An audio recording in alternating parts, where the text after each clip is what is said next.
America Foundation. My name is Patrick Doherty, and I'm the director of deputy director of the American Strategy Program and the co-director of our Counterterrorism Strategy Initiative, which I lead with Steve Call and Peter Bergen, my much more esteemed associates. Today's topic is part of that Counterterrorism Strategy Initiative, and it's called Drugs, Thugs, and Cash, Al-Qaeda, the Taliban, and Heroin in Afghanistan. We're especially pleased to have Gretchen Peters and Doug Farah here to talk about this issue. Gretchen recently published her book, Seeds of Terror, How Heroin is Bankrolling the Taliban and Al-Qaeda, which got the great accolade from Ahmed Rashid, who's a keen, one of my favorite Pakistani analysts, and he calls it a must-read for President Obama, so I think it's good enough for us to read. If that's the case, Doug is going to bring his insights from his book, which I don't have with me, but I'm sure is still available on Amazon.com, Blood from Stones, the secret financial network of Al-Qaeda. And Doug's going to come in and give us some thoughts from his perspective on this question, reflecting on what Gretchen presents to us, and then looking at this larger problem, this larger strategic challenge we're facing. We could not be having this conversation at a more important time, in my opinion. This morning's New York Times disclosed the existence of third-party negotiations with Mullah Omar and the Hekmatyar and Masood wings of the Taliban. New General Stan McChrystal is getting ready to take over the U.S. and ISAF forces in Afghanistan. And south of the Durand Line, all hell's breaking loose with the Pakistani advance into Buner and Swat provinces, displacing more than 1.5 million people, and getting a response yesterday, I believe it was yesterday, from Hillary Clinton saying we're going to increase our assistance by $100 million to deal with that humanitarian disaster. But the question that heroin, that the poppy production is playing into is, I think, one of our key counterinsurgency questions. And that is, if our goals are to disrupt Al-Qaeda and stabilize both Afghan and Pakistani governments, what do we need to do in terms of cutting off this source of fuel for the insurgency? In counterinsurgency work, it's essential to starve the insurgency of the inputs it needs. Dave Kilcullen, a former advisor to General Petraeus, believes that it's not the key to winning a counterinsurgency is not just killing and capturing the enemy and disrupting their training facilities and logistics, but it is really about starving it of the resources it needs, whether that's the money that we're going to be talking about today, or the grievances that we're hopefully going to be starting to deal with in Buner and Swat as this counteroffensive moves forward. So today's conversation is really going to start looking at how do we, what is the nature of the problem? What is the nature of the heroin problem? 90% of the world's supply comes out of Afghanistan. We were just talking in the back room, they have plenty of supply. Even if they got cut off, even if production was stopped of the poppies, they'd still have quite a supply. Prices would go up, and that would also benefit the Taliban. So what do we do about this? So Gretchen and Doug will give us a window into these questions. And just to do a quick introduction, Gretchen Peters covered Pakistan and Afghanistan for ABC News and the Associated Press. Her work has appeared in the Christian Science Monitor, the New Republic, National Geographic. She won an Emmy for her coverage of the 2007 assassination of Benazir Bhutto. She won a Saja, SAJA Journalism Award for a Nightline segment on Pervez Musharraf, and was educated at Harvard. Doug is an investigative journalist and consultant with the NIFA Foundation. He's a freelance writer. Again, he's written on the financing of Al-Qaeda. He's worked in the past for the Consortium for the Study of the Intelligence, for the Washington Post. He was West Africa Bureau Chief and investigative journalist for the Washington Post, and a staff correspondent for Central America and the Caribbean there. He's worked for UPI and the Boston Globe as well. So the way we're going to structure this today, I think, is going to have Gretchen make a presentation with a PowerPoint. Doug and I will sit in the audience, and then once Gretchen finishes that, we'll come back up. Doug will make his presentation, and then we'll go into Q&A. So with that, Gretchen Peters, thank you for coming. Everybody buy the book. It's in the back and on Amazon.com. Great, thank you. Thank you for having me, coming to hear me. What I'm hoping to do with my book is to reshape the way that people in this country think of the Taliban and Al-Qaeda and other extremist and insurgent groups who are operating along the Pakistan-Afghanistan border. I'd like to start out by saying I generally try to simplify these conversations by referring to insurgents and extremists, or insurgents and terrorists, but there are a lot of different groups along the border. I'll talk a little bit about that later, but I am trying to boil this down as best I can, but there's a very complex collection of groups operating out there with very different motives in a lot of cases. But to start out, I push this button, right? Oh, there we go.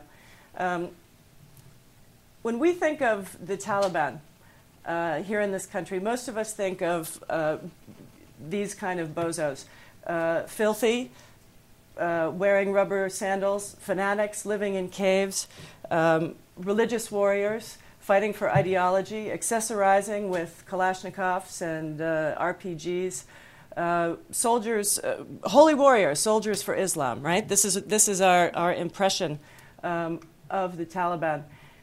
I would like to, I'm not suggesting that is completely wrong. I also want to say that I am not suggesting that the Taliban has put aside its intention to drive foreign forces out of Afghanistan. I am certainly not suggesting that Al-Qaeda has put aside its intentions to attack the West. However, I think that we have underestimated our enemy out there because of this perception that people have, and we have, by and large, ignored the enormous financial forces that are behind them. So when, as I speak today, I'm trying to get you guys to think about, and everybody else to think about the Taliban and the other groups operating out there with a different model. And so I'd like to put up this picture to give you an idea of what I'm getting at. For those of you who aren't Sopranos fans, that's Tony Soprano and his guys. I have spent the last 5 years studying the operations of these various groups operating along the border at the ground level. And as I said, I'm not putting aside I'm not denying that their intentions are still those of terrorist and extremist groups. However, on the operational level, when you look at their day-to-day activities, they start to look a lot more like members of the mafia than holy warriors. They engage in all sorts of criminal activity, and I'll talk about that later. And I think this definition certainly presents challenges as we try and overhaul strategy. Nobody wants to get wrapped up. People always tell me nobody wants to get wrapped up in another messy drug war, and I always say we already are wrapped up in another messy drug war.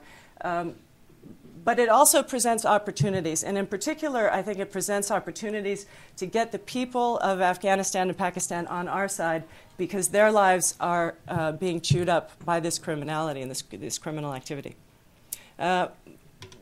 By and large, my book focuses on the opium trade and how the Taliban earned from opium. So I'd like to talk a little bit about that issue first. One of the main forms of revenue they get is collecting tax from the poppy farmers. They collect about 10% of the farm output. That's referred to locally as ushur, which actually comes from the Arabic word for 10, which is usher. In some areas, it's not quite 10%. In some areas, they split the tax with the local mullahs or other local power brokers.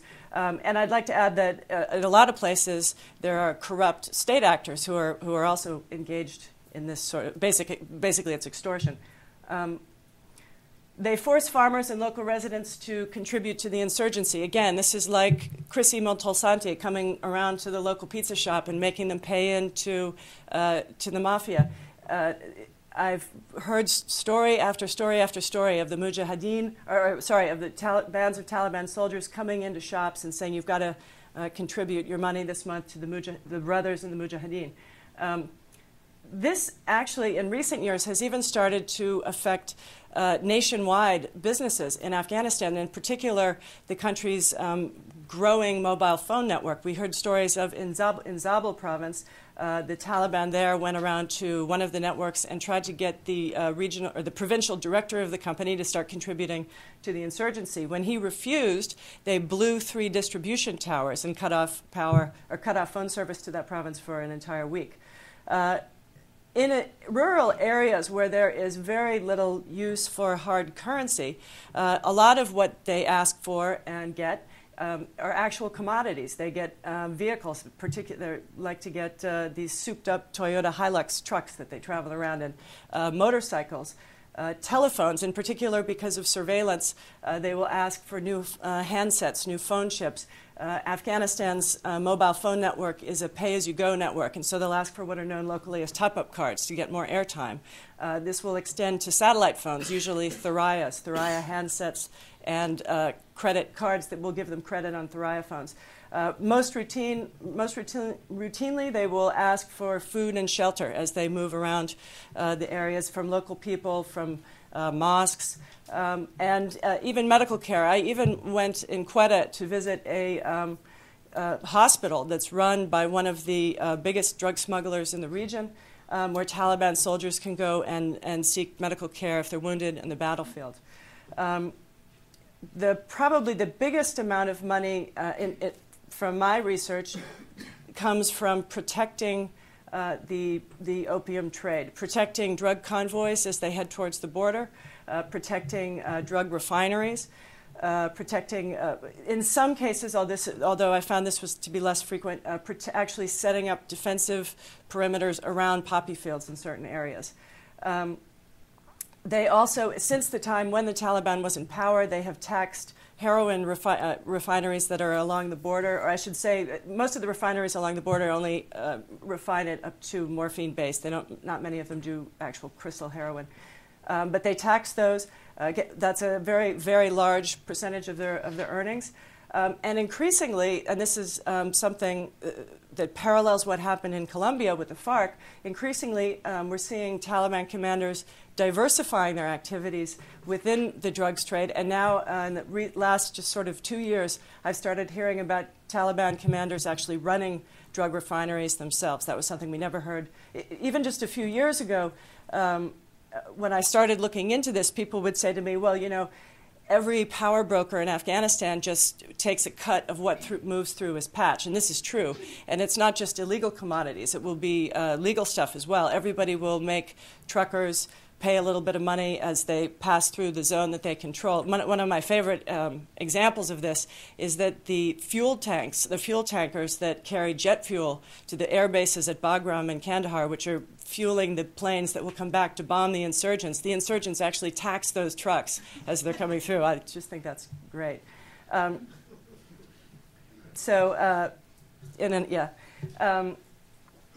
well, the Quetta Shura, the ruling council of the core Taliban. I'm speaking here about the core Taliban, what I call the core Taliban, Mullah Omar's Taliban, as opposed to other groups, and I'll talk about some of those other groups later. But these are the guys that are in control in the Poppy Belt area in southern Afghanistan.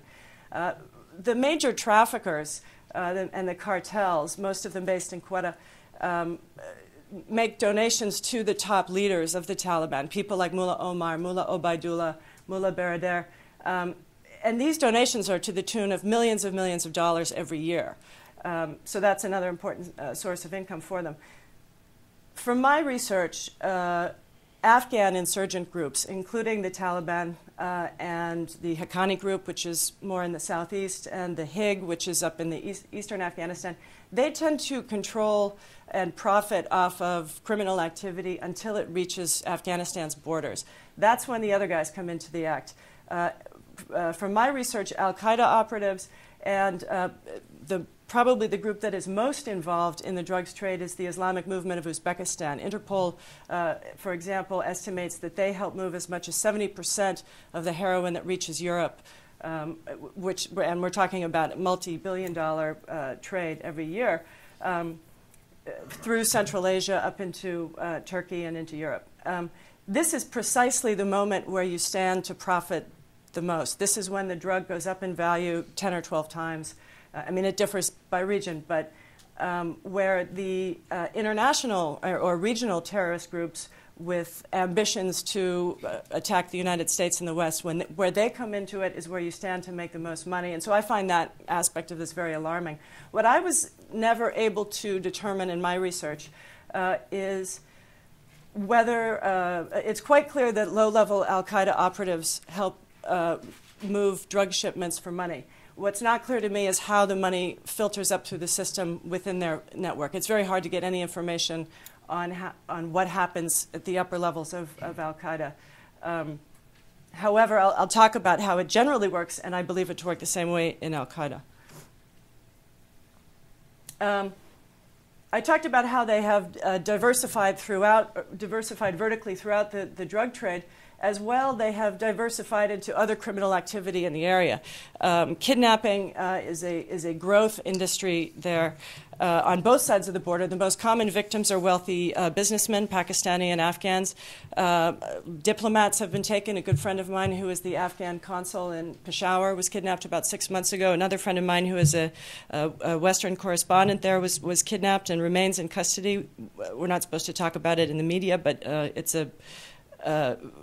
they're holding a lot of people, and the amount of money they're demanding in ransoms are very, very high. And what happens in these cases is that usually the individual will be kidnapped by some local criminal gang and then sold up the chain. One of the people I'm talking about was kidnapped in Laghman province. He was sold up the chain and is now with the Haqqani group at their base of operations in Miramshah. And I know that because they released a video of him recently that briefly appeared on Al Jazeera. Extorting mines and timber operations. This goes on much more over in eastern Afghanistan. This has been something that the HIG, which stands for Hizb-i Islami Gulbuddin, run by a really nasty character named Gulbuddin Hekmatyar, who was a former prime minister of Afghanistan. He still operates along the Pakistan border. His group is very much involved in taxing local marble mines, timber smuggling operations, and they're also involved in the drugs trade over there. Selling gemstones on the black market. This is something we started hearing about very recently in Swat. The Pakistani Taliban have gone in, as they moved into Swat, took over emerald mines there and started selling emeralds to help finance their operation. I've also heard stories of smuggling lapis lazuli from the mines in Afghanistan. Gun running has gone on since the days of the Soviet resistance, and people like Jalaluddin Haqqani, who runs the Haqqani group, which operates in the southeast, is sort of a notoriously big gun runner in the region. Human trafficking is another one that increasingly we heard reports of the insurgents becoming involved in, and historically this was just the case of some guy who wants to be a taxi driver in Dubai getting moved to Dubai, or a taxi driver in London or here in Washington. Increasingly we hear stories of them also being used as mules to carry heroin or other drugs. Basic robbery crime has just exploded in a lot of these areas, and you even hear of sort of dramatic events over tremendous distances. Batullah Masood, who is the leader of the Pakistani Taliban, he's based in the tribal areas up along the Afghan border. There was recently a case that I heard about where a gang of thieves robbed a huge money-changing operation as far south as Karachi Pakistan's southern port city and brought the cash all the way up to Batula Masood in South Waziristan. So again, you think of my Sopranos model and all of this starts to make sense. Smuggling and antiquities, I did a report on this issue recently for National Geographic. Afghanistan, as any of you who have visited know, and northern Pakistan were at the crossroads of the ancient Silk Route, and both countries have an incredible and incredibly rich ancient history. Everybody from Alexander the Great to Genghis Khan to the ancient Buddhists have moved through there, and there are incredible ancient sites that are being plundered at a level that's almost unparalleled around the world. Recently, the story I did with National Geographic, and I should know the figure, but I don't, the British government returned, I think it was 4 tons of antiquities that they recovered at Heathrow Airport. So just briefly, I'm going to talk about, and I should have a better graphic for this, but I'm not very technologically capable in this regard, how these guys divide up. Down here, in this part, the guys who operate down in southwestern Afghanistan are referred to locally as Taliban, often refer to themselves as Taliban, but they're really just drug armies that belong to cartels that are by and large based in Quetta. Thanks. Is this on? Okay. In here, we have your core Taliban, Mullah Omar's gang, with their headquarters down in Quetta in Pakistan. You move up into this area, Paktika, Host. This is the Haqqani group. Batula Masood and his gang are down in Wana, which is sort of in this area. Up in, here's Nangarhar, you have the Khyber Pass coming in through here. There's a new fellow that even, I don't know, 2 years ago we had never heard of, named Mangal Bagh, also very big in drug smuggling, allegedly. Up in this area, you get into the Hig, Hekmatyar and his people. And then, of course, down here is Swat and Bunir and the Pakistani Taliban of those areas. One of the things I'd like to talk about is the fact that these groups, and again, this goes back to my mafia model, these groups don't always get along. Sometimes we hear about stories of them fighting between each other.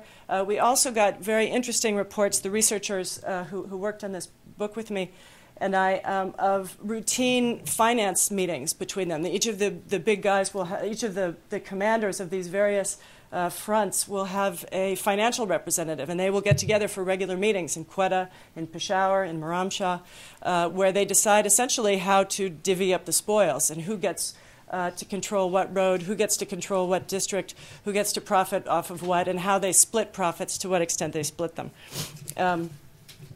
So again, I compare those meetings to the ones you see in mafia movies of the New York boss meeting with the New Jersey boss, except that they probably don't have as much Chianti and prosciutto at these meetings in Afghanistan and Pakistan. Another similarity, and this is where I come back to Al-Qaeda, is that at every stage of the game that we have, the local researchers who worked with me on this and I have examined this, everybody has to kick money to the boss upstairs. So you have a district-level Taliban commander who collects tax from the farmers and from local shopkeepers and local businesses. He's got to kick a percentage up to the district-level commander, who has to kick a percentage up to the provincial level commander, who has to go up to the regional commander, who has to send money back to Quetta. So at every stage, there's more and more money heading back to the top leadership. And I believe that a similar system operates inside of Al-Qaeda, but we weren't able to ever follow it back up the chain there. But if that's the case, it's a pretty scary indication of what kind of how well financed they may be now. As I said, the financial, oh yes, I'm sorry, I often forget to mention this. I didn't specifically study corruption among state actors, among government officials. And I always want to mention that to my mind, the biggest challenge we face in the region is actually not the fact that we're fighting an enemy that's making hundreds of millions of dollars off of drugs and other criminal activity. It's the fact that our so-called allies in the region on both sides of the border are also making hundreds of millions of dollars off of the drug trade and other criminal activity. We hear a lot in the news about high-level corruption within the Afghan government and police. Believe me, it's just as bad in Pakistan, and it has been for decades. That's something I talk about in the history, follow through the history chapters of my book. As I said, the finance representatives meet routinely in Pakistan and hold these regular meetings, and sometimes fight, just like crime families in the mafia sometimes fight each other. I think this presents a very intriguing opportunity to weaken some of these networks. There's some risk, obviously, to such a strategy because oftentimes when there have been fighting between these groups, there was a huge outbreak of fighting between the IMU and the Pakistani Taliban run by Batullah Masood in South Waziristan in 2007. Hundreds of people were killed. So there's a risk of trying to the Pakistanis want government, their strategy is to try to sick these guys on each other. But of course, the end result is that you have lots of civilian casualties. However, one of the most interesting things that we heard were these intriguing reports of rivalries really at the very top levels of the Taliban leadership itself. And that's something that's in the book. Stories that, for example, when Mullah Osmani, who was the Taliban's chief financial officer until he was killed in 2005 in December, that among insurgent circles there were rumors that another powerful Taliban commander, Mullah Dadullah, had tipped off NATO to his whereabouts, and that's because he wanted to muscle in on all the money that Osmani was getting off of the dope trade. So intriguing reports that even at high levels of these insurgent groups, there are these rivalries over money. And so structurally, this could mean that they expose a weakness within them. Another thing I also like to make very clear is that I do not believe that insurgents are running the drugs trade. It's more appropriate to say that they service it. The cartels that are functioning in this region have functioned pretty much unchanged for almost 3 decades now. And I have a friend here from the DEA who studied them in the 1980s, and he could talk with much more authority than I about that. But the smugglers are the people who negotiate how drugs move through between insurgent-held areas and government-held areas. And so I've been shown intelligence reports and heard stories of smugglers negotiating between very, very senior officials in the government. Even saw one intelligence report that suggested that the biggest smuggler in the region, Haji Juma Khan, made a deal, who was arrested in October, by the way, made a deal with Hamid Karzai's brother, Ahmed Wali, half-brother, to negotiate how his shipments would get out of southern Afghanistan. And I should add that Haji Juma Khan is the smuggler who worked most closely with the Taliban and with al-Qaeda. As we try and estimate, as I added up the taxes, taxes, the money they get from protection services, the donations of equipment and cash to the top officials.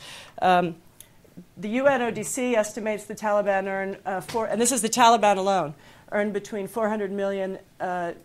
about $400 million a year. I put the number closer to $500 million because I add in the commodities that they get, the trucks, the weapons, the medical care, even R&R. Smugglers will even pay for Taliban soldiers to go on R&R in Pakistan, even as far as Dubai. And again, let me add very briefly, I think that presents another opportunity in the public relations front in terms of turning the people of the border areas against these guys, because they present themselves as pious Muslims. But, you know, every 6 weeks or so, some of these commanders are having a dirty weekend at the Burj Al Arab with Russian hookers. And I think just getting that information out to people would help demystify them, among the public there. I have no way of estimating how much Al-Qaeda or the IMU earned, but it could be as much, less, more. And that's sort of my final note in this. We need to, in my opinion, follow the money a lot more closely than we are. And I'm sure people will ask me questions about buying the poppy crop or legalizing it for medicine. And I'd like to say we need to stop focusing on the farmland. We need to start focusing on the refineries, on the drug convoys, on the money laundering. We need to focus on the end.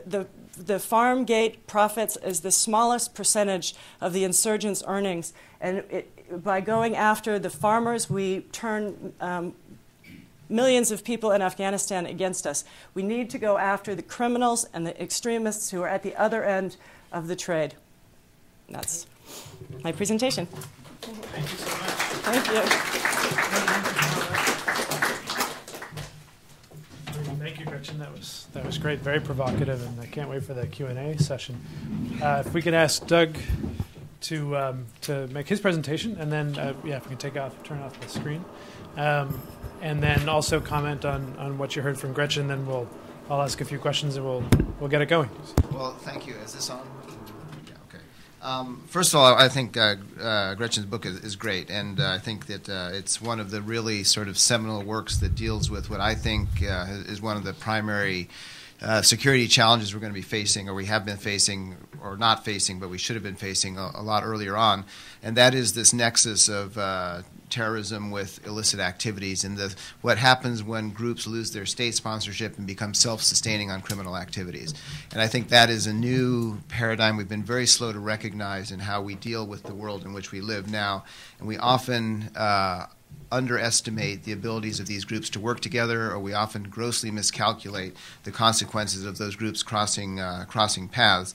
And I think, in my experience, the intelligence paradigm, even after 9/11, was that Shia and Sunni wouldn't work together because they were Shia and Sunni, and that the Al-Qaeda and like-minded groups wouldn't engage in criminal activities because they were these pure holy warrior types who shunned that. It's all nonsense, and it's been nonsense for a long time. But our conception of the world is often what we think the world is as we perceive it, and what the world is what the world is, and it's often radically different from how we perceive it. So I think that Gretchen's book brings this out, I think, really, really well, and I think it's one of the really important lessons. And the other sort of macro lesson, I think, that I draw from this, having been in journalism myself for a long time before leaving a few years ago, is that it's this type of on-the-ground reporting that is incredibly valuable as you go into these situations. And now working on government contracts and having clearances and reading some of the stuff that comes out of in the classified world, and the lack of appreciation there is for good open source reporting, I find really alarming, because the people who go out in the ground and do it are oftentimes journalists, and that to me is one of the great tragedies of the shrinking news budgets that we're seeing as we go forward, both in the way our media operates and the way European media operates. We're not putting the resources into getting that kind of reporting that brings this whole wealth of experience that Gretchen's experience does and informs her book so well. I think on a broader level, also one of the things you see in Afghanistan, the Pakistan situation, is the complete inability of the United States and its allies to work in any coordinated form. And if you look at how insurgencies are actually defeated, particularly my experience in Latin America, is largely in Latin America with the FARC, you have a fundamental shift in how that war is fought when the military begins to get its act together and intelligence is actually shared, and you have joint commands operating across geographic boundaries, and suddenly you're able to inflict a great deal of pain on the enemy. And we're simply not seeing that in Afghanistan. All these years later, we're still unable to coordinate the Europeans among themselves, the NATO forces among themselves, the individual countries, the United States with those forces, and that I think is lethal. And that I think we're going to pay a very high price for that. I think one of the other things that Gretchen's book brings out so well is that we're adverse to thinking outside the box. We say, as I said a little while ago, we look at the world as the way we think it should be, as opposed to how it actually is. And we have a very difficult time, both in the intelligence community and in the sort of the broader news-consuming community, to absorb the fact that how radically the world has changed. And if you look at networks and how networks operate, I think one of the great challenges to our time in national security issues is understanding that the taboos that exist in our heads, the lines that we think are there, simply aren't often. And that leads to things like the Taliban dealing with organized criminal groups that have nothing to do with religion. They're completely a-religious. They just don't care. And the ability to deal among themselves as Shia and Sunni, as radical Wahhabists versus Muslim Brotherhood Islamists. All of these things go out the window when you get down to the money level of these things, of operations. And I think there are two different, and I'd be interested to hear what Gretchen thinks about this. In my experience, there are sort of two different models of what happens when insurgent groups have access to large amounts of money. One is the FARC model, where they became completely corrupted and threw out their ideology rather quickly as they moved into the drug trade in a significant way, following many of the steps that Gretchen outlined. First, they were protecting the harvest, and they were protecting the convoys until they suddenly realized, we have the guns. We don't have to do this stuff. We can just take over the trade. And you have that sort of model of a insurgent group becoming criminal. And then to me, and it doesn't have a direct bearing on Afghanistan, but you have the Hezbollah model, where you have an insurgent group and a non-state actor that has had access to illicit wealth for more than 20 years, and at least from the outside has not internally become corrupted and decomposed. And I don't know if the ideology, theology in the Taliban regions will allow it to maintain a theological coherence as it goes forward in that aim, or whether it will become completely sort of criminalized and off the rails the way the FARC did. And I think that's one of the two. There are probably other models too, but those are the models that I've had my most experience with. And I think the third thing in reading this and having spent many years doing not drugs, doing drugs, covering drug wars and the consequences and seeing the devastation that they bring in the countries where they're fought, is that these wars, the way we're fighting them, are completely unwinnable. I think if you live, one of the things that I've done, and I follow Colombia very closely and do a lot of work on it, and we've put in a lot of money there. Colombians have put in a lot of money there, much more than the Pakistanis or Afghanistan has put in on its own at this point. And in the last 5 years, you've seen the dismantling of the Cali cartel, Medellin cartel, Northern Valley cartel, FARC. And what's the one thing that's remained unchanged? The flow of drugs out of Colombia. It's basically not dipped, but it's dipped a bit, but not in anything like the proportion you'd think, given what we've put in there. And our policy goal was to cut off the flow of cocaine. Our policy goal in Afghanistan, at least part of it, is that. And so we do have to rethink the paradigm of how we fight these wars, because we've been fighting these wars for more than 3 decades now, and we haven't had any successes in them. And I am not one. I don't favor legalization. I think that there are many risks fraught with that. But I do think we have to rethink what we're trying to do, what our goals are, and acknowledge the horrendous costs, as Gretchen brings out in her book and as she was talking, that these wars have in the countries where they're fought. You look at what's happening to the population on the ground in Afghanistan as you go after poppy harvest, the coca population as you go after the cocaleros and the chapare. You end up with a radicalized population that hates you, and you're not denting the high-end part of the war at all, or very little. And so I think, I think Gretchen's book is incredibly important in bringing out what I think is one of a number of really horrendous decisions and resource allocations decisions our government is going to have to make in national security as it goes forward and comes across the same paradigm again and again. And we've got to start figuring out how to make it work. And I'll leave it at that. Great. Thank you very much, both of you. This is exciting. I've got too many questions in my head, but right now I think Can I two make questions. a couple comments on what he said? Sure, go ahead. Responding. One of the things I wanted to say, following on Doug's great presentation, is that the networks, at least in the region I have examined, are very fluid. And what and the relationships the changing relationships between the criminal groups and the insurgent groups and the regional and international terrorist groups. The simplest model I can use is that it's like surfing the internet. Say you're interested in golf, and you go to a website about golf, and you click on a link to another website about golf because you want to buy a club or you want to something. Sometimes you might establish a permanent relationship with that new website that you've just clicked to. Sometimes you might only click on it once. This is how they work. And it's very, very complex to try and get your head around it, try to understand what's happening. On the contrary, within our bureaucracy, as a friend of mine in the military said, we get all wrapped around the axle about who has responsibility for narcotics, who has responsibility for the insurgency. In my opinion, one of the biggest mistakes we've made is that since 2001, they've said the responsibility of our armed forces in Afghanistan is to get rid of the Taliban and Al-Qaeda, but the responsibility, narcotics is a problem for law enforcement. That division has led us to the situation that we're in today. And I don't know how we're going to get our bureaucracies to be more fluid. I'm hearing there's increased cooperation with the new leadership at the Pentagon between, in particular, our counter-narcotics agents and the military. I've been briefing military officials, very senior ones, for the last couple months, and they certainly seem to get it. The question is actually implementing this, more fluid environment. A criminal intelligence investigation is very different from a military intelligence investigation. I'm not a soldier or a cop or a spy, but even I know that. But the two can complement each other in the kind of battlefield we're facing in Afghanistan and Pakistan. Doug was also talking about how these groups change as they become corrupted by money. You definitely see this in Afghanistan and Pakistan. I think it's one of the most alarming aspects of it. On the one hand, it provides an opportunity because they're no longer holy warriors, they're just crooks.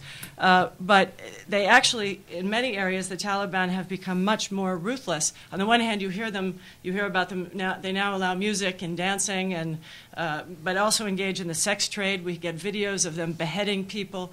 The Taliban, when they were in power, when I was first working in Pakistan and Afghanistan, they were never a particularly lovable lot, but at least they brought security to a country that had been absolutely ravaged by civil war, and for that they were appreciated on some levels in the countryside. Now they bring nothing but terror and fear and violence, and so that's an alarming situation. Another thing that's happened is that as they've become more self-sufficient from crime, we've watched them turn their backs on the country that has always been their state sponsor, and that is Pakistan. And you see them now advancing across Pakistan, fighting the government there, nuclear-armed Pakistan. So that's, to me, an incredibly alarming development. So, great, thank you. To build on actually what you were just talking about, this question about whether or not the military can target the drug economy. I was at the Marine Corps University helping prepare Marines as they're going out to be deployed out to Afghanistan.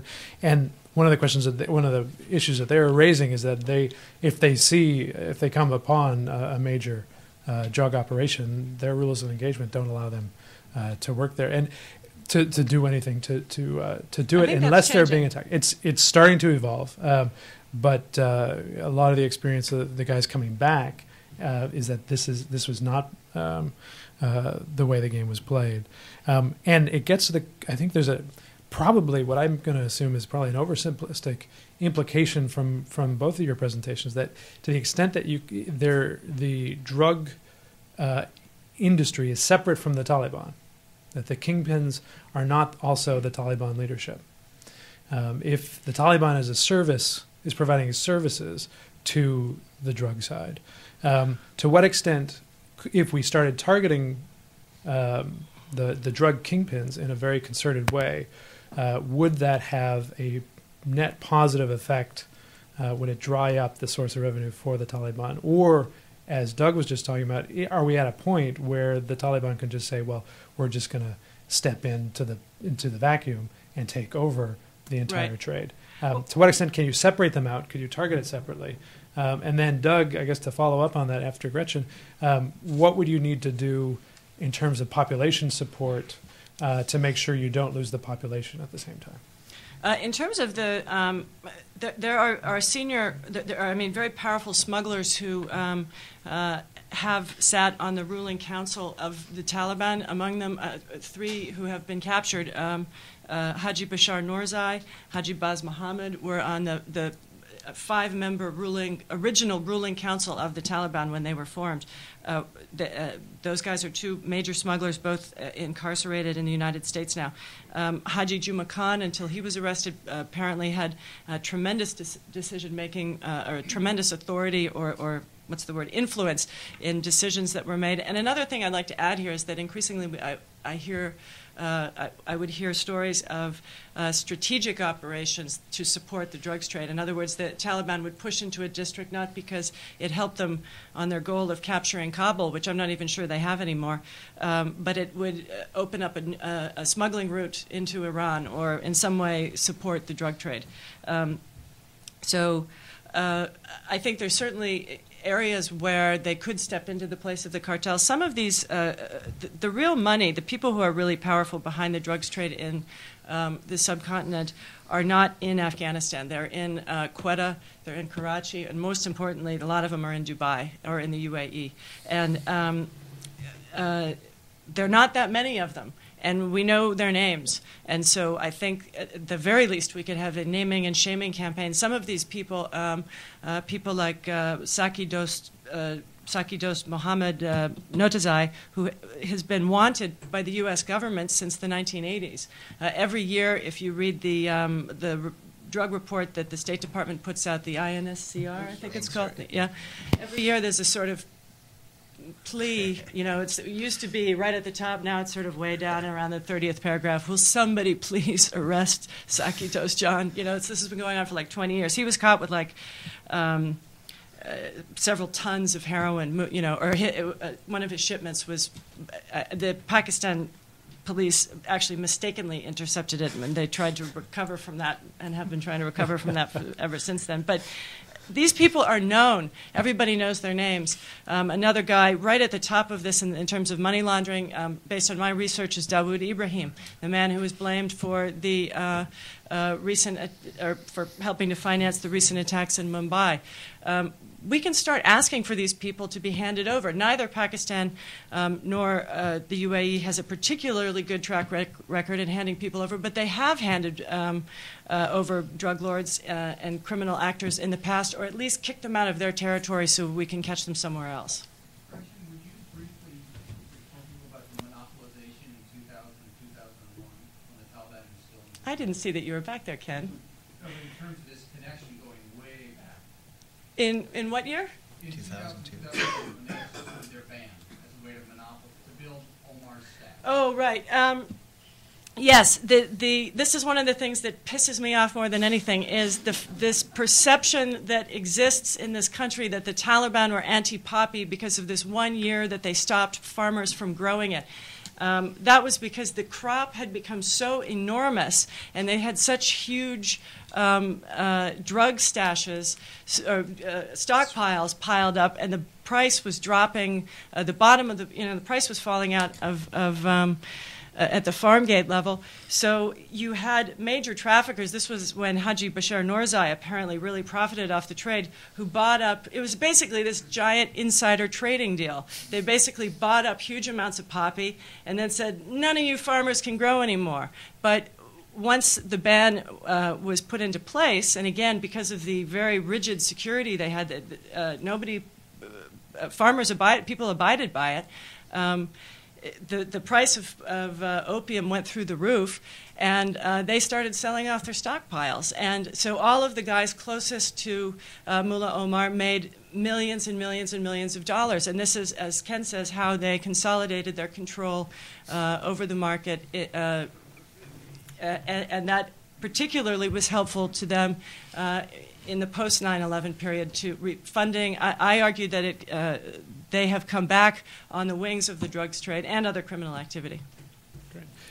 Doug, if we are successful in somehow getting Pakistan, Dubai to hand these guys over, One, I think Gretchen in your New York Times article this weekend, which was great. I recommend it to everybody.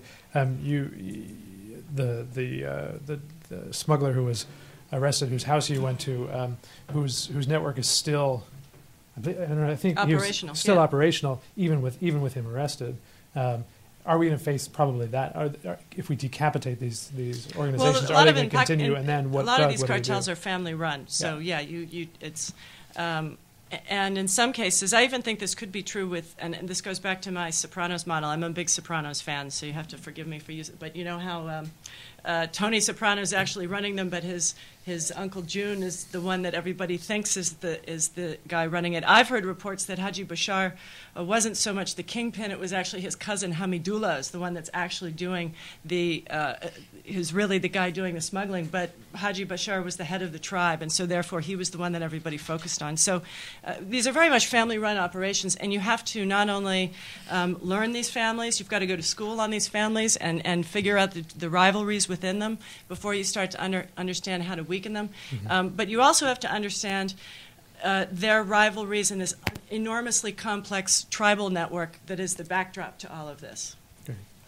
Okay. If we can just get Doug to quickly take a hit think at the history popular of going after kingpins is that you eliminate the most obvious threats to the state and state power. You atomize the structures and you make them spend a lot more money to do what they want to do, but it doesn't actually dent the trade much. But it does disperse it considerably, and it does make them spend a lot more money. And you're seeing this to a degree in Mexico now, where they have to spend a lot more money on protection in their own little operations.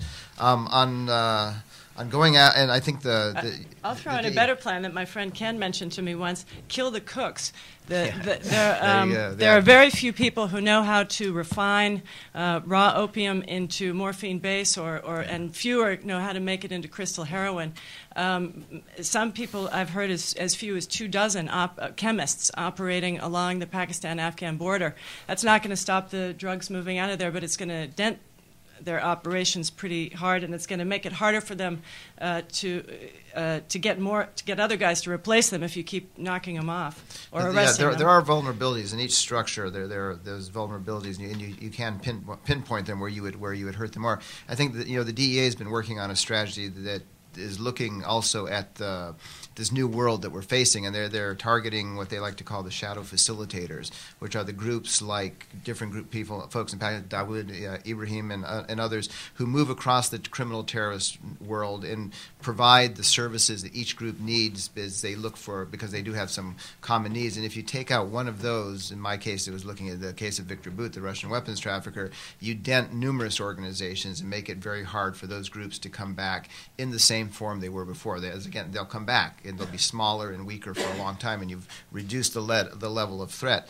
But I think that's a more effective strategy than going necessarily after kingpins at this point, is trying to identify the people who make that crossover possible. And then going to the population and what you do in those circumstances is very difficult, because we've waged these wars for a long time now, and we have a great reservoir of ill will built up by going after the low end, the low rent end of the business. And the truth is, I spent a lot of time in other parts looking at drug trafficking. There's nothing that replaces coca or poppy. You can do alternative development out the wazoo. Nothing gives you 3 crops a year and will allow you to do what those crops allow you to do. And so I think you have to have a sort of fundamental shift in how the population views what it's doing, and you have to offer them enough resources so they can aspire to moving out of abject poverty. And as Gretchen said, they're on the bottom end of the trend. Not the coca growers, the poppy growers aren't getting rich off of this. The people above them get a lot richer. But I think you have to come up with a strategy that acknowledges that in fact you can't replace what those crops give those people. Great. Let's open it up. Gentleman right here. We've got a microphone coming to you. If you could just right out here, Win. If you could just identify yourself. Thank you. Norman Bailey, Institute of World Politics. I'm sure that most of the people in this room are familiar with the movie The French Connection. The heroin involved in that movie came from Turkey. Turkish farmers still grow poppies. They don't process them into heroin, neither does anybody else. It's processed now into morphine. It's perfectly legal, and it's exported to the United States, among other places. And those peasants are still among the most prosperous in Turkey.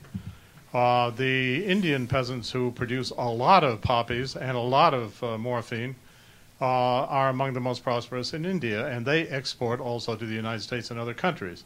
It would seem to me it would be a lot cheaper to buy the entire poppy crop from the Afghan farmers, pay them more than they're getting now, because they are the low people on the totem pole, and process into morphine, sell it at cost to countries that are short, such as the African countries, where major operations are being done with people being given aspirin.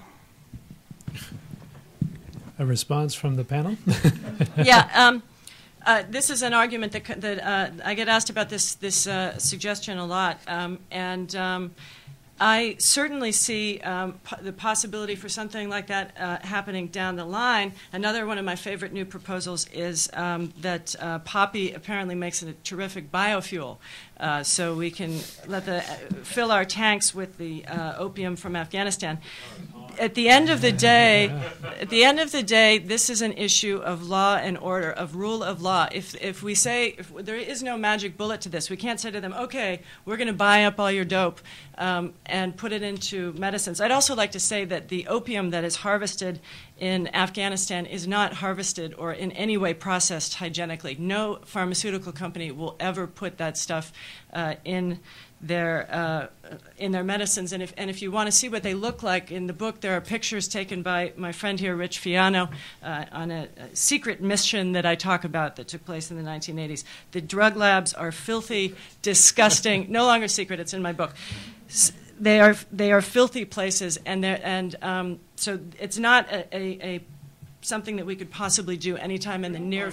You're buying the poppies. Yeah, well, okay. I'll explain. When you harvest poppy, there's the bulb. The petals of the flower drop off the bulb, and the farmers and the farm workers score the buds with a curved knife, and they scrape the poppy off. It's sticky. It's a sticky resin.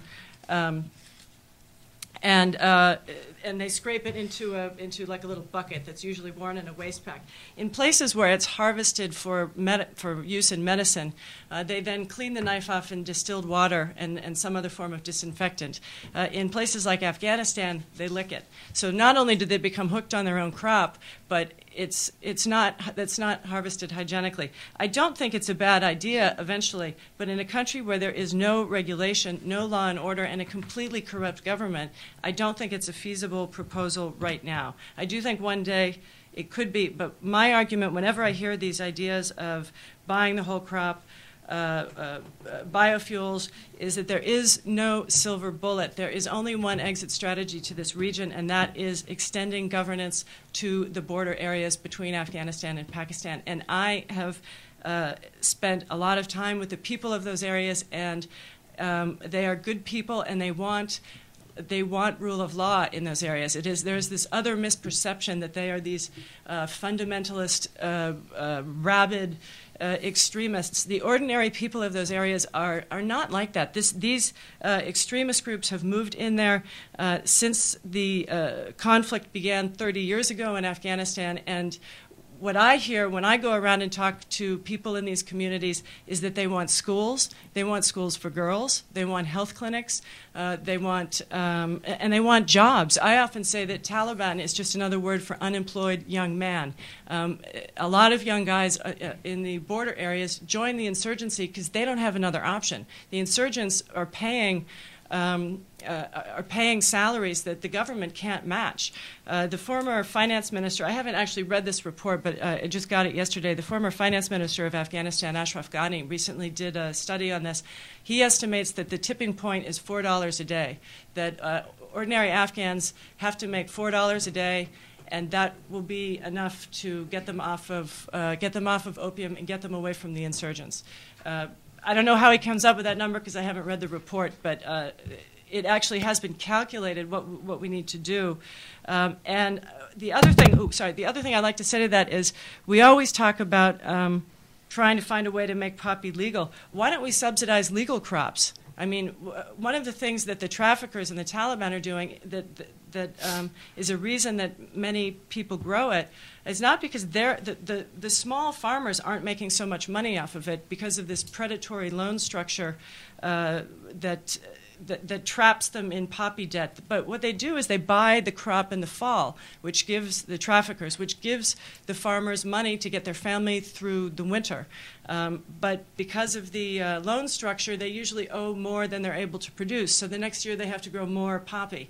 And so that's why you see this ever-increasing crop in the region.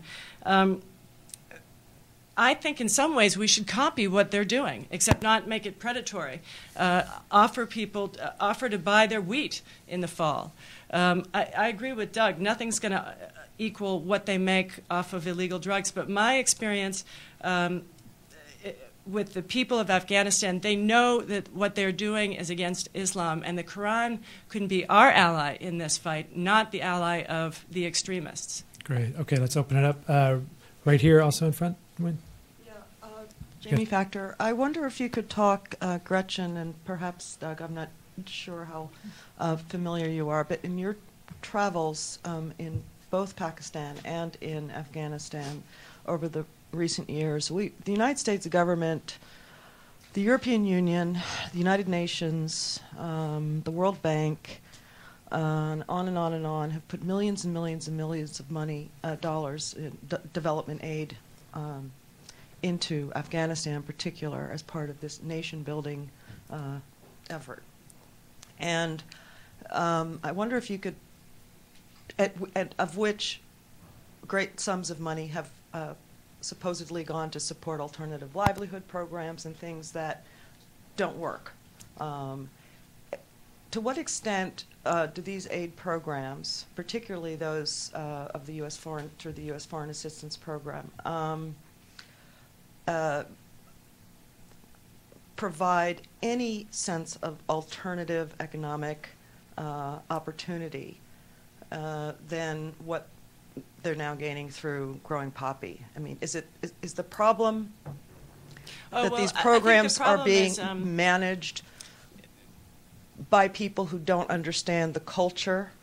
In some cases, a lot of things. I would say structure. that the short answer to that, and I could bang on about this forever, but the short answer is that, in my opinion, the solution, and I put forward a 9-point proposal in the book, there have to be strategy efforts at various different levels: diplomatic, economic, tracing money laundering, interdicting traffickers, providing alternative livelihoods, et cetera, development. I mean, the poppy area, the poppy growing region of Afghanistan is among the most undeveloped part of an extremely undeveloped country,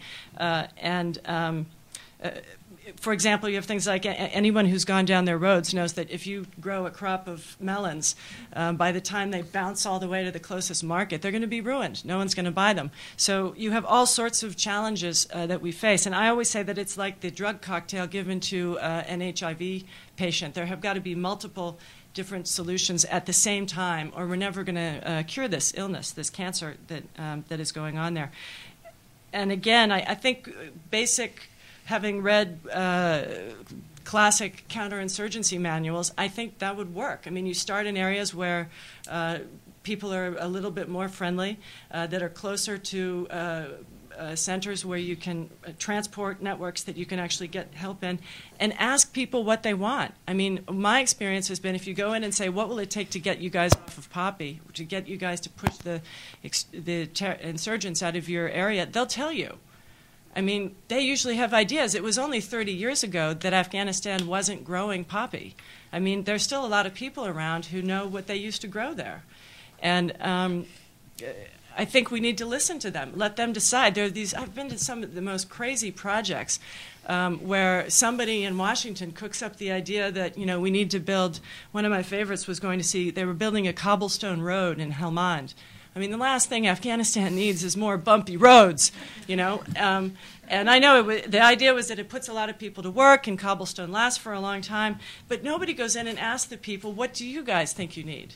I should add that there were a couple of cases where I've been to PRTs, the provincial reconstruction teams run by the military. Some of those have done great work because of the speed with which they're able to respond to what the villagers want. And usually they'll say, you know, we want our irrigation systems fixed. We want a road to get our stuff, to get our crops here. We want a new school. To the extent that we can, as these troops, increased number of troops deploy to these areas and can provide security and keep the insurgents and the traffickers out, the key to me is getting civilian officials or aid groups or whomever in to quickly respond to what the communities want. But it has to be a dialogue with the communities, I think. Okay. Right here, sir. Thank you. I'm Eric Sterling from the Criminal Justice Policy Foundation, and I teach part-time at GW. In the 1980s, I was counsel to the House Judiciary Committee and went to South America, where we saw coca being cultivated and marijuana being eradicated. I wrote the Money Laundering Control Act in 1986, and I recognized what you're doing. Your study is very, very useful in sort of trying to trace the money. When you quote on page 19, Peter Thompson, bold creativity and thinking could produce lasting benefits. Doug says we're averse to thinking outside the box. When this gentleman in front of me proposes buying the crop, it's immediately dismissed almost laughingly, which disturbed me. When you say, well, it's currently harvested in a filthy fashion because they lick their knives, I'm taken aback because that's such a short-sighted way of thinking about what the challenges are. I completely agree with you about the need for extending governance and the desire that people have for the rule of law. But there is something, Doug says, I'm against legalization. I don't know if he could define legalization. In your report, you don't cite the Sentinelist Council. It's not in the index. Here's a group that sort of has tried to look at this in a serious kind of way. Until we at least take the question of legalization on its own terms, as people like Peter Reuter, and Rob McCoon have, we are avoiding the thinking that we need to do. And I think that I would fault what I think is a very excellent book for not taking this more seriously. It's in 2 pages where you sort of say, can't do it, it's filthy, they don't want to do it, without a sort of, I think, a deeper kind of analysis of what does legalization look like, because it's a conversation we do need to have. I'm sure Gretchen will want to answer in great detail. I agree that the legalization conversation is one we need to have. I'm not at all adverse to putting it out in the public domain and having that debate seriously, rationally, and without acrimony. But my own personal thinking about it is I don't want to see that. But I'm certainly not adverse at all to it being taboos being taken off discussing it, because I think maybe at the end of the day that is the best thing. I don't know. Personally, where I am right now, I don't think so, but I think that it should be out there and not poo-pooed and dismissed and sidelined as an option. But I'm sure Gretchen will want to respond more in detail. Yeah, I certainly didn't mean to laughingly dismiss those ideas. I do think that in the current framework of Afghanistan, it simply isn't going to work, and it's. I also think the proposal of the former administration to spray the entire crop wasn't going to work. I don't think there's going to be one thing that will work. I do think there are going to be opportunities down the line to possibly grow poppy for biofuels, possibly grow poppy for medicine. So I don't mean to say that I never think it can happen. I think the key is rule of law. The key is governance. The key is regulation. And if you work on money laundering, I'd like to add that I think one of the key things that we need to start trying to regulate, another thing that I think we could make a big difference by subsidizing is the Hawala network. The Hawala network, for those of you who don't know it, is South Asia and the subcontinent and the Middle East answer to Western Union. And most Hawala transfers are legal. You go into a money changer shop, or you just call them on the phone. You say, I've got this amount of money. I need to send it to so-and-so in Kandahar or Dubai or London or wherever. And you give them a phone number or some way of contacting that person. They have their agent there. That person gets called. It's all that happens now in the age of cell phones. It can happen in just a matter of seconds. I use the Hawala network to pay my researchers in the border areas. The UN and other aid groups have used it to get money to their field offices. The probably largest amount of traffic in Hawala is immigrants or temporary immigrants sending money back home to their families. However, the Hawala network is also deeply embedded by crime and drug money, and it's also believed to move terrorist funds and insurgent funds. The Treasury Department, I've met some agents with the Treasury Department that have put together a terrific proposal to subsidize a cost-free mechanism for regulating it. In other words, every time, if you've ever been in a Western Union, you have to put down your name and your address and provide ID and give the name and contact information of the person who's getting it. And they've already implemented this for bank transfers in both Afghanistan and Pakistan, and I would say that both countries have done a pretty good job of that. In fact, I've had bankers grumble to me about how strict it has become. Hawala, as I said, most of the trade is legal. That would very quickly isolate the Hawala traders who were involved in trade, and it would also allow somebody to look over that paperwork. The problem is if you hit the Hawala traders and the customers with those fees, which we pay, at Western Union, we pay for it. I say we subsidize the cost of giving each of the guys and the notebooks to fill out those forms of people who we pay for the cost of analyzing where that money is going. That's going to provide an incredible amount of intelligence. It's also going to separate the good from the bad. Another terrific proposal I've heard out of former Treasury people is establishing what are known as trade transparency units in the region. We don't have a single one operating in the subcontinent. These track trade. We've got a lot of them between here and Latin America. A lot of the big traffickers in the region hide, and not just in South Asia, also in Latin America, hide their drug trafficking behind legal businesses that they also operate. Haji Juma Khan has a huge, or his network has a huge electronics operation based out of the UAE. Haji Bashar Nourzai was the country's largest tire importer until his arrest. So we have to start looking at ways to follow the money at the other end of the spectrum, not just focusing on the farmland.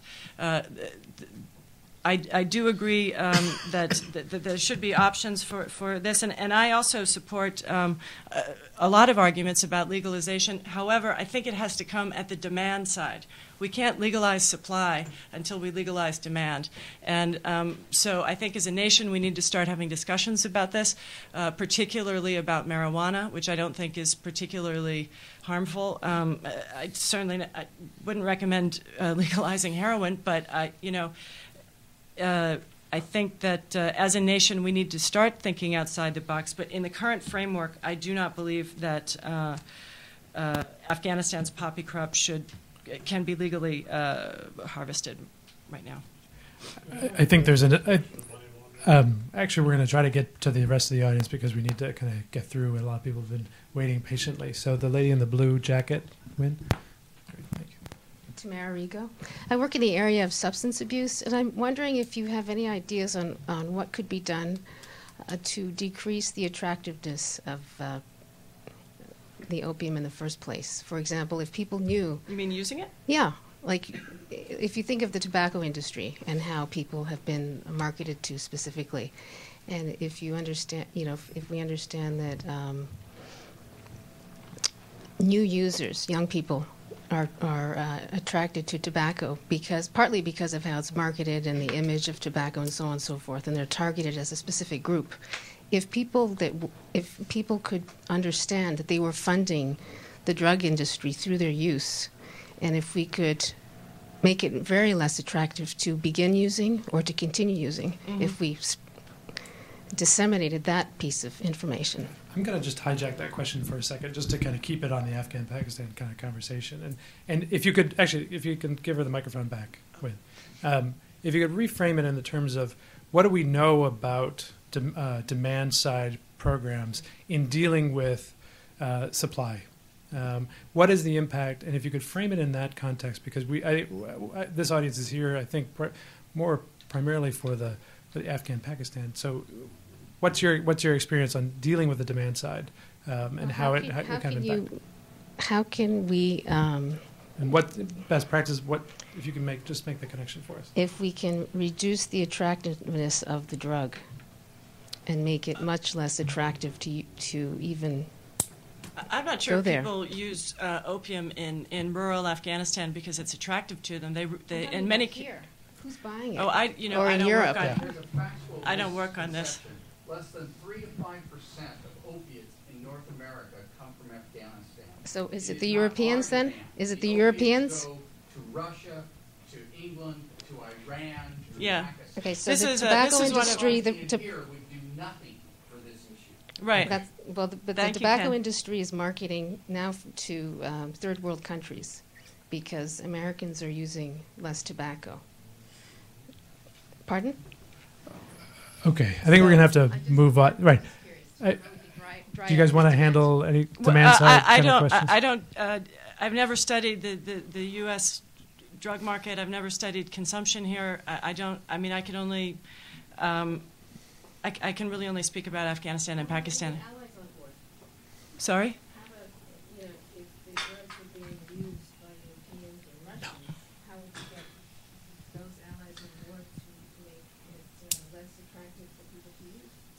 I don't know. In my opinion, that's an issue for our healthcare system, for schools. It's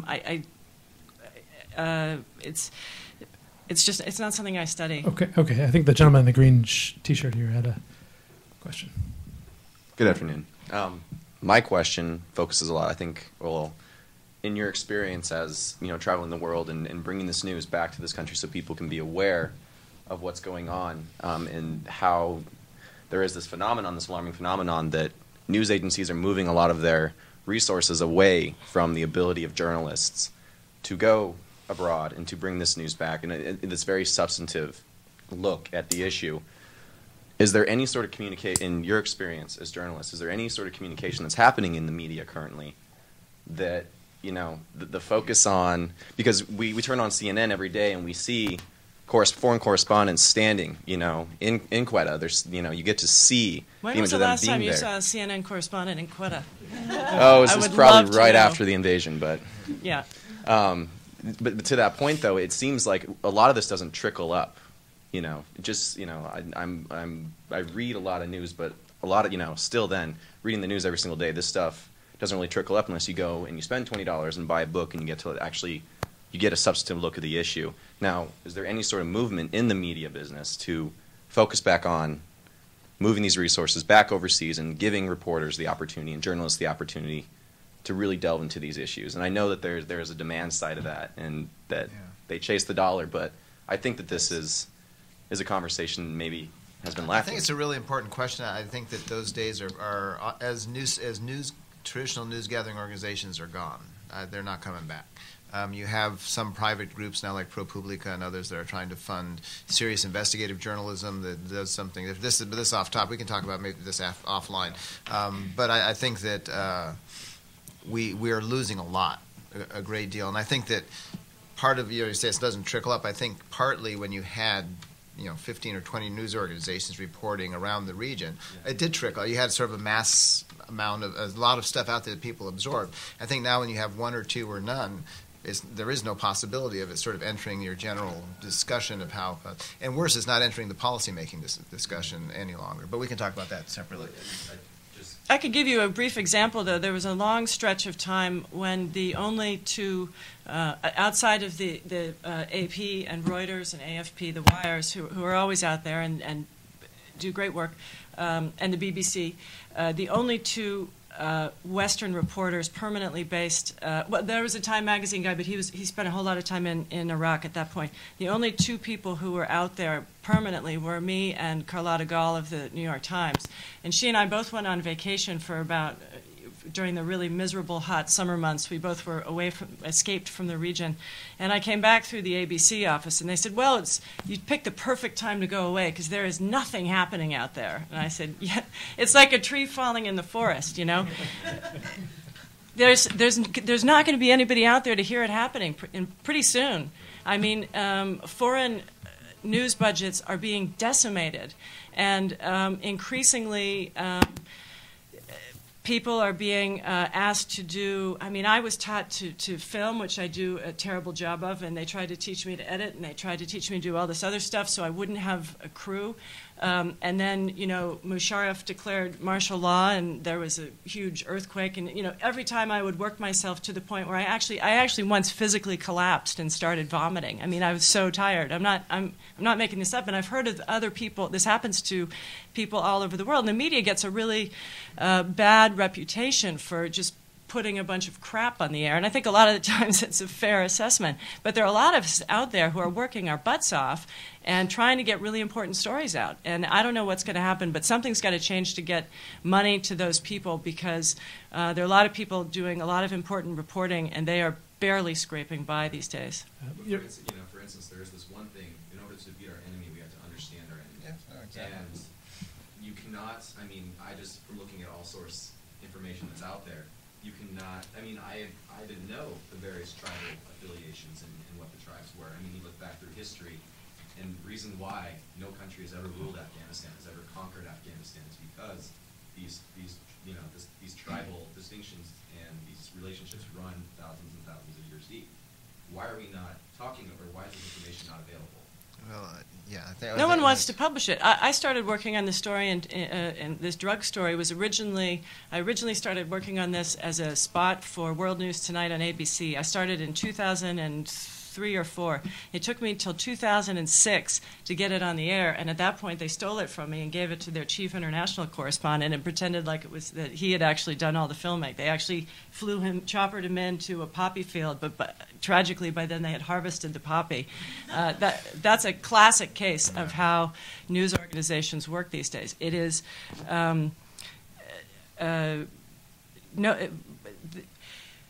they were.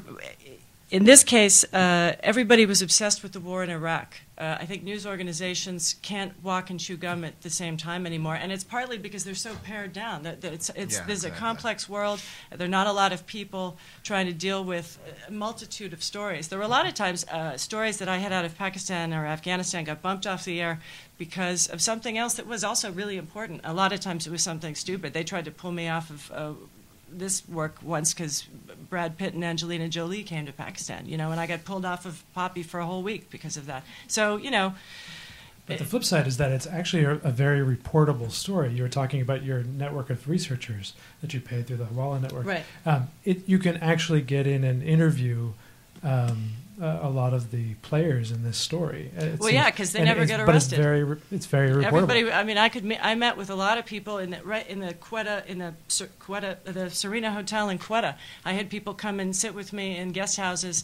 I met with a bunch of guys in a UN guest house in Kandahar. I mean, I started working on this after the kidnapping and killing of Danny Pearl, so I was very aware of the fact that I had to be very careful whenever I met with them. And my local guys, when they met with them, we had various techniques. Sometimes there would be another, if we met somebody in a cafe, we would often have another person at another table that didn't walk in with us, who was watching us in case they pulled something to try and get us out of the place. We would generally demand that we met in public places. And people often ask me, how did you get this information? It was incredibly easy, because nobody ever gets arrested in either country. There is total impunity, and that's the problem. Okay, some more questions.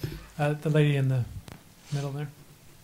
And then sir in the blue shirt behind. Hi, Gretchen. I was lucky enough to hear you the other day at the War College. So right. Just one so you heard thing my whole routine before. If you could I'm going to remind you yourself, to mention, if you would, the information about the stock market, because I thought that was very enlightening, how they clean up the money there. And then my other question for both of you, and maybe I'm being too optimistic, but do you think that as far as the treatment of women and girls in the region will change?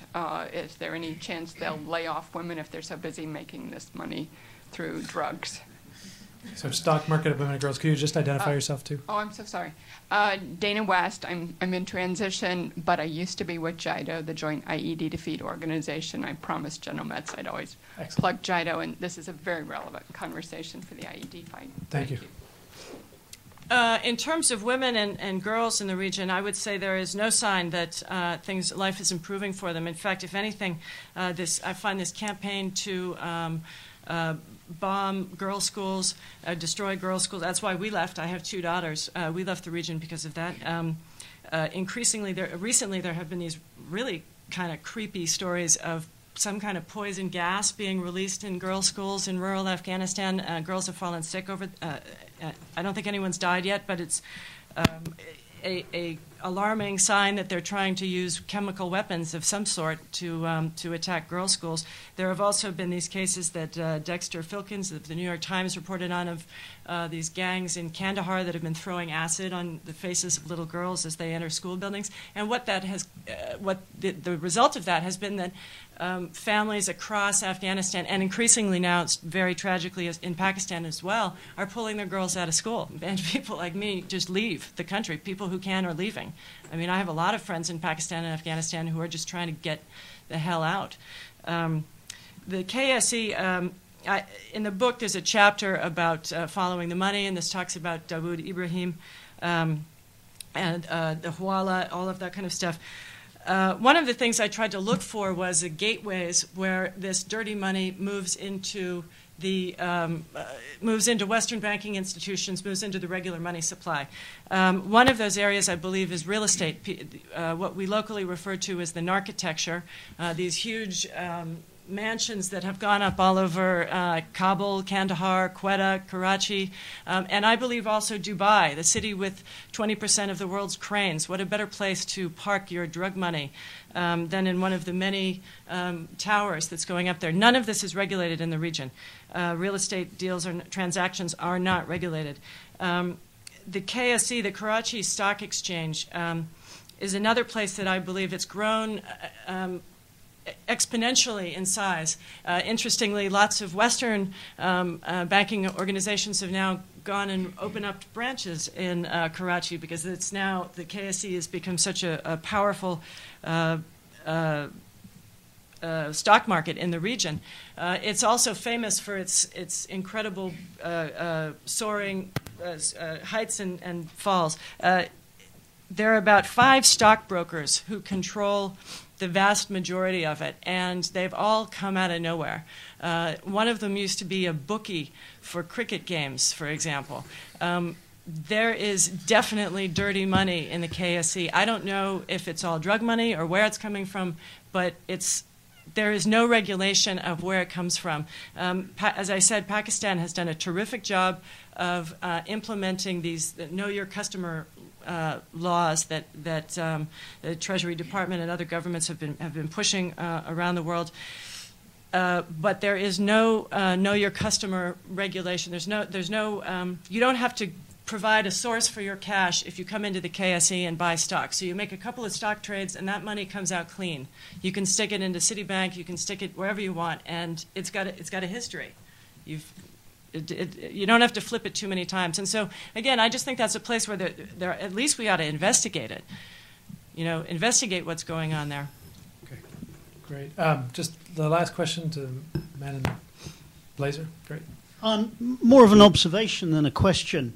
You were talking about how the farmers are kept in this cycle of debt due to the fact that what it is the only place they can get credit is from the guys who sell them the opium seeds. And I lived in Helmand for the whole of 2005 in Lashkargah City. And what we found was that there were none of the microfinance NGOs would move into Helmand or even Kandahar because they just feel it's not safe enough for them to operate.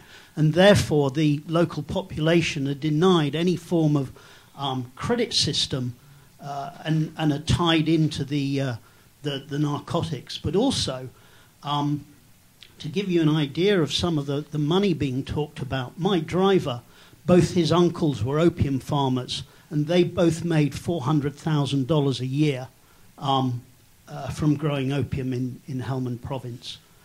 So it's huge. Yeah, I think that's an excellent point about the microfinance and the availability of credit. And I'd also like to say that there are some very rich farmers in Helmand, very, very rich. Large landowners especially stand to make a lot of money. The vast majority of people who work the fields are not making a lot of money. But the large landowners definitely as you said, stand to make enormous, enormous profits. Doug, a final observation? Well, I think, as the gentleman said about needing to rethink the paradigms, and I think, as I said in my first presentation, this war has failed for 30 years, so we do have to begin to wonder what other options are out there. So I don't favor legalization, but I think there are a whole cocktail of intermediate measures and measures you can take in decriminalization and demand reduction and a lot of other things that will mitigate that. And I think it's really important to recognize two things. One, that this type of non-state actor financing through self-financing through criminal activity is going to be with us now for a long time. It's going to radically change how we view and what the kind of conflicts we're in. And the second is we run a grave risk if we discount the damage that those wars do internally to their own population and don't take that into account as we design our strategies for dealing with this. And I would say that'd be my final observation. And I agree. Great. Outstanding. We have agreement. Thank you both, Gretchen and Doug. And thank you all for coming today. That was great.